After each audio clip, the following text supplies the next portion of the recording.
Hi friends, welcome to Nipun Nagaraj the voice of truth. మీరు ఈ channel ఇంకా సబ్స్క్రైబ్ చేసుకోకుంటే వెంటనే సబ్స్క్రైబ్ చేయండి ఫర్ ఇన్స్టెంట్ అప్డేట్స్.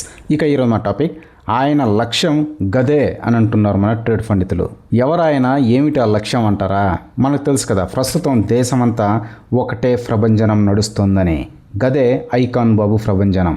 ఐకాన్ బాబు ఏదైనా సరే ఎక్స్ట్రా లార్జ్ స్కేల్లోనే చేస్తాడు అని మనందరికీ తెలిసిన విషయమే. ఒక షిప్రీ ఫాన్ఫరాగ్ సినిమాకి జాతీయ నేషనల్ అవార్డు వస్తుందని ఎవరైనా అనుకున్నారా? ఐకాన్ బాబు చేసి చూపెట్టాడు. నేషనల్ అవార్డు అంటేనే అందరూ భయపడేలా చేశాడు. దట్ ఈజ్ ఐకాన్ బాబు. ఇక ఇప్పుడు ఆయన ఫోకస్ పాలిటిక్స్ పైకి మళ్ళింది అని అంటున్నారు రాజకీయ విశ్లేషకులు.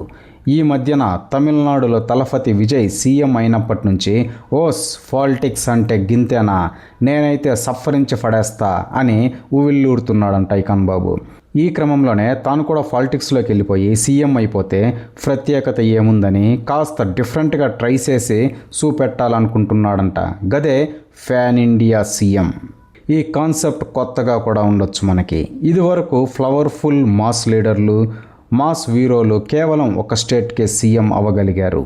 అలా కాకుండా మల్టిపుల్ స్టేట్స్ని కలిపి ఫ్యాన్ ఇండియా సీఎం అవ్వాలి అనేది ఐకాన్ బాబు విప్లవాత్మక ఆలోచన అంట. గందుకే 7 స్టేట్స్ నుంచి తన ఫ్యాన్స్ని పిలిపించుకొని ఒక సభ ఏర్పాటు చేశాడు మొన్న. మనకు తెలిసిందే, 2 తెలుగు స్టేట్స్లో కూడా ఐకాన్ బాబు ఆల్మోస్ట్ డెమిగాడ్. ఆయన 40 పెట్టి 40 చేస్తే ఏపీ, తెలంగాణలో దాదాపు అన్ని సీట్లు అలవోకగా గెలిచేస్తాడు. పులివెందుల, కుప్పం, పిఠాపురంలలో మాత్రం కాస్త గట్టి పోటీ ఉండొచ్చు. కానీ మిగతా సీట్లన్నీ ఐకాన్ బాబు పార్టీకే అని ఈజీగా చెప్పేయచ్చు. ఇక పక్కనున్న కర్ణాటకలో ఐకాన్ బాబు ఫాలోయింగ్ తెలిసిందే. కాస్త ఫోకస్ చేస్తే అక్కడ కూడా అలవోకగా తన పార్టీని గెలిపించేస్తాడు. ఇక కేరళం గురించి సరే ఆయన కేరళంకి అడాప్టెడ్ సన్ అని అందరికీ తెలిసిందే.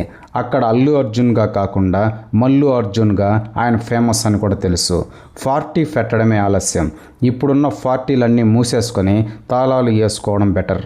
ఇక ఎంత తమిళ డైరెక్టర్స్ ఐకాన్ బాబు ఇప్పుడు సినిమాలు తీస్తున్నప్పటికీ తమిళనాడులో మటుకి ప్రస్తుతం కొంచెం కష్టం. ఎందుకంటే ఇప్పుడే ఫ్రెష్గా తలపతి విజయ్ సీఎం అయ్యాడు కాబట్టి, మళ్ళీ ఇంతలోనే ఇంకో డెమిగాడ్ అంటే సాంబార్ అనియాలకు కష్టం కాబట్టి ఐకాన్ బాబు కాస్త గ్యాప్ ఇవ్వాల్సిందే, తప్పదు. ఇక ముంబైలో ఐకాన్ బాబు క్రేజ్ గురించి తెలిసిందే. మరాఠా రాజకీయాల్ని బఠానీల్లా నమిలేస్తాడు. కాస్త విందీ నేర్చుకుంటే చాలు, అయిపోద్ది పని. ఇక బీహార్ గురించి ఏం చెప్పాలి, మొన్న పుష్ప 2 సినిమా ఫ్రీ రిలీజ్ ఈవెంట్కి చూశాం కదా. ఫరాగ్ అన్నియాలు ఫ్రీ సమోసాల కోసం ఎలా వచ్చేసారో. ఇక ఐకాన్ బాబు గనక 40 పెడితే అక్కడున్న ఏ పొలిటికల్ పార్టీ కూడా నిలబడదు అనేది నిర్వివాదాంశమైన అంశం. ఇక ఢిల్లీలో కూడా ఐకాన్ బాబు క్రేజ్ మామూలుగా లేదని పుష్ప 2 టైంలో చూసాం. వాళ్ళు పుష్ప 3 షూటింగ్ ఇంకా స్టార్ట్ కాకముందే టికెట్స్ అన్నీ అడ్వాన్స్ బుకింగ్స్ చేసేసుకొని కూకున్నారంటేనే చెప్పొచ్చు ఐకాన్ బాబు పార్టీ గెలవడం కేక్ వాక్ అని. అలా ఐకాన్ బాబు అలవోకగా 7 స్టేట్స్లో తన పార్టీని పవర్లోకి ఒంటి చేత్తో తీసుకురాగలడు. అందుకే కాబోలు ప్రస్తుతంగా 7 స్టేట్స్ పైనే దృష్టి పెట్టి తన ఫ్యాన్స్ని సమాయత్తం చేస్తున్నట్టున్నాడు.